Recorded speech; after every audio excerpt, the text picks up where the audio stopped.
सभी दर्शकों का बहुत बहुत स्वागत। दर्शकों, जैसा कि आप जानते हैं कि हम एक श्रृंखलागत कार्यक्रम तैयार कर रहे हैं और जिसका शीर्षक है हिंदी पत्रकारिता का इतिहास और भूमिका, और उसकी आज चौथी कड़ी के साथ हम आपसे मुखातिब हो रहे हैं। और दर्शकों, हम आपको बता चुके हैं कि भाई इस कार्यक्रम का मुख्य उद्देश्य रहा क्या, क्योंकि एक तो हमने शुरुआती पहली कड़ी से ही आपको बताया था कि आधुनिकता क्या है और इसको हिंदुस्तान में कैसे समझा गया, कौन थे प्रवर्तक हिंदुस्तान के जिन्होंने इस चीज़ को समझा कि हम एक गैर की जो भाषा है उसे समझकर हम अपने मतलब सारे जो उसकी व्यवस्थाएं हैं, गैर से मतलब यहाँ पर उन गोरों से है, उस ब्रिटिशर से है जिन्होंने हमारे पर हुकूमत की लगभग 200-250 साल।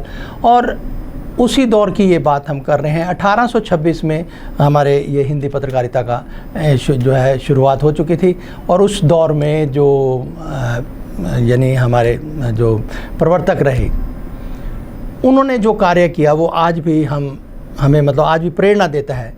ठीक है जी।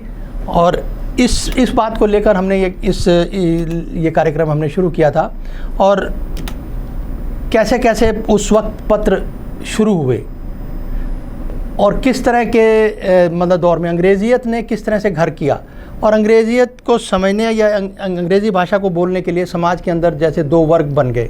एक तो वो था कि जिसने अंग्रेज़ी बोली, साथ में फैशन वैशन किया और ये किया, वो खान पान और वो उसको यानी अंग्रेज़ों के जो स्टाइल है, मैं संस्कृति नहीं कहूँगा यहाँ पर, जो उनका जो स्टाइल था उनको अपनाकर अपने आप को वो अंग्रेज़ समझने शुरू कर गए।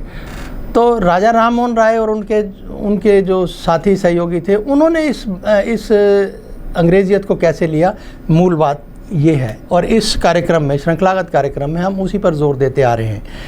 और उस वक्त हिंदी भाषा जब शुरू हुई तो भाषा भी आपको बता दें कि उसमें जो जिसे कहते हैं ना आम बोलचाल की भाषा, उनका प्रयोग बहुत हुआ है और बहुत सख्त लफ्ज़ों के साथ वो मुखातिब होते थे जो पत्रकार थे या यूँ कहे संपादक। हम आपको अगर छठे एपिसोड में बताएंगे कि किस तरह का जो पहला दैनिक जो समाचार पत्र शुरू हुआ तो उसमें किस तरह की भाषा का प्रयोग हुआ, वो छठे एपिसोड में हम आपको बताएंगे। तो शिक्षा, अंग्रेज़ी शिक्षा ने संपूर्ण संस्कृति जो परिवेश में एक बहुत बड़े परिवर्तन की एक उम्मीद जगाई थी कि किसने जगाई ये सीखने की, ये हमारे प्रवर्तक जैसे राजा राम मोहन राय उनके साथी थे।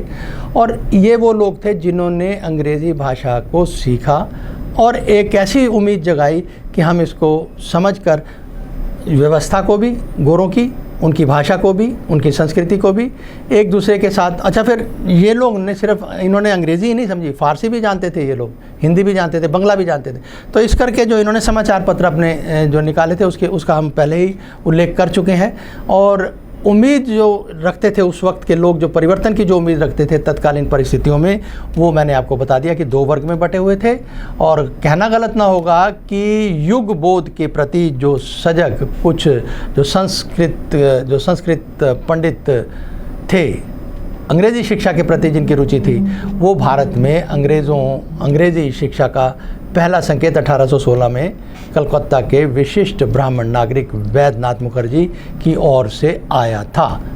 ठीक है जी, ब्राह्मण थे ये लोग। और इसमें यहाँ पे किसी जाति विशेष के लिए मैं कोई जोर नहीं दे रहा, मैं जो लिखा गया है पुस्तक में हम उसकी बात कर रहे हैं, जिसकी पुष्टि सर हाइड ईस्ट के 18 मई 1816 के एक पत्र से होती है, जो आपसे ये करते थे, जिसे पत्राचार हम बोलते हैं, उसके माध्यम से जो लिखा गया। उन्होंने अपने मित्र को एक पत्र लिखा था सर हाइड ने, और उसमें ये उल्लेख मिलता है।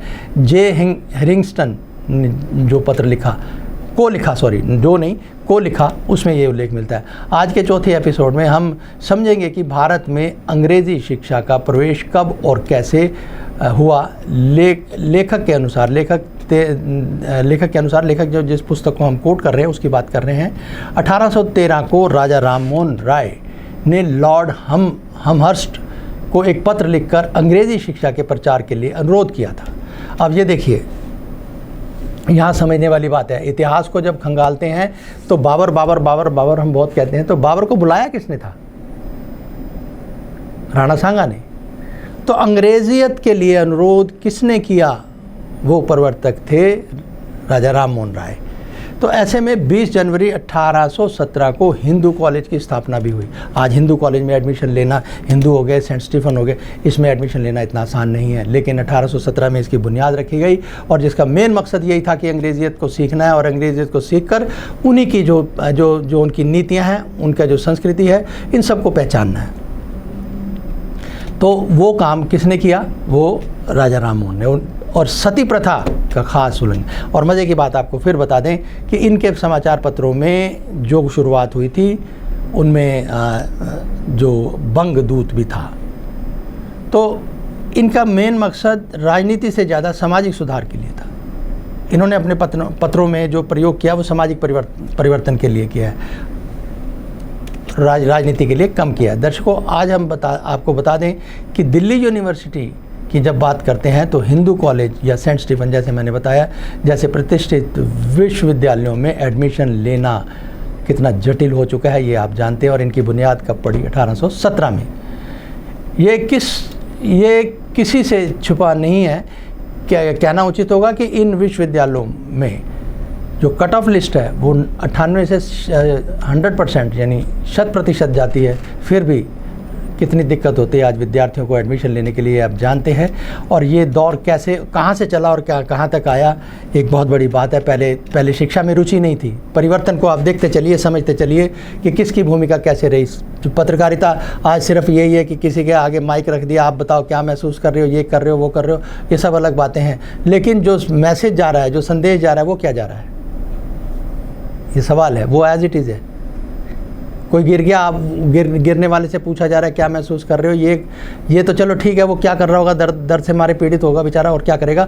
लेकिन सवाल ये है कि पत्रकारिता का मुख्य उद्देश्य है वो एक संदेश देना है, वो मैसेज देना है, वो परिवर्तन लाना है। वो तभी संभव है कि जब हम किसी चीज़ को जड़ से समझेंगे या समझने की काबिलियत रखते हैं। ये मेन बात है।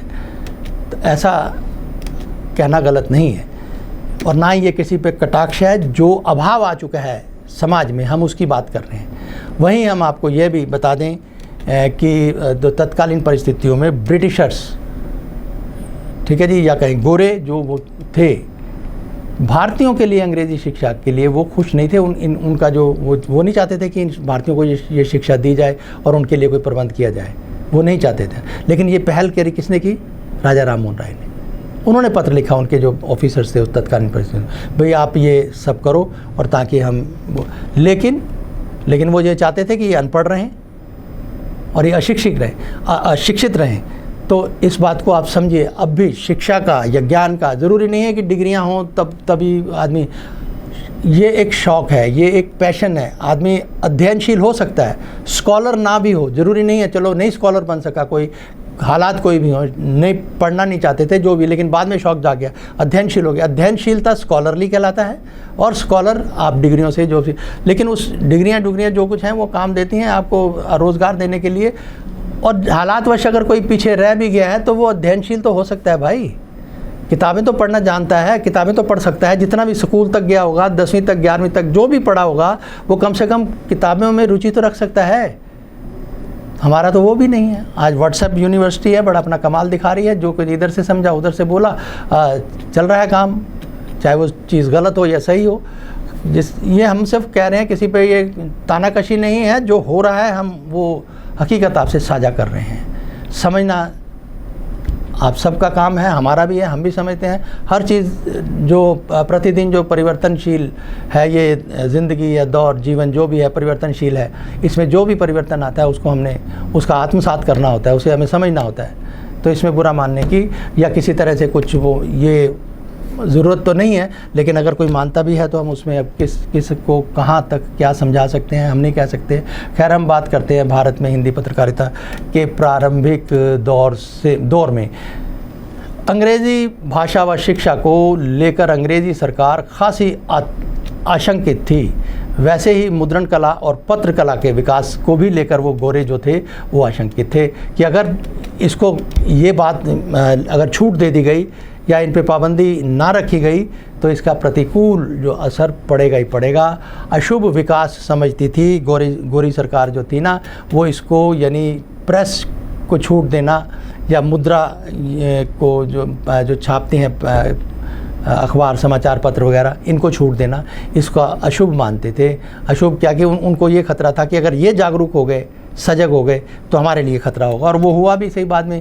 लेकिन फिर भी करने वालों ने पहल करी, जिनमें से एक नाम अग्रदूत के रूप में उभरता है, वो राजा राम मोहन राय का। ये सभी आप जानते हैं। मैं बार बार क्यों रिपीट कर रहा हूँ, क्योंकि ये भूलना या भुला देना उनके योगदान को, उनकी भूमिका को, तो ये कहीं तिरस्कार होता है।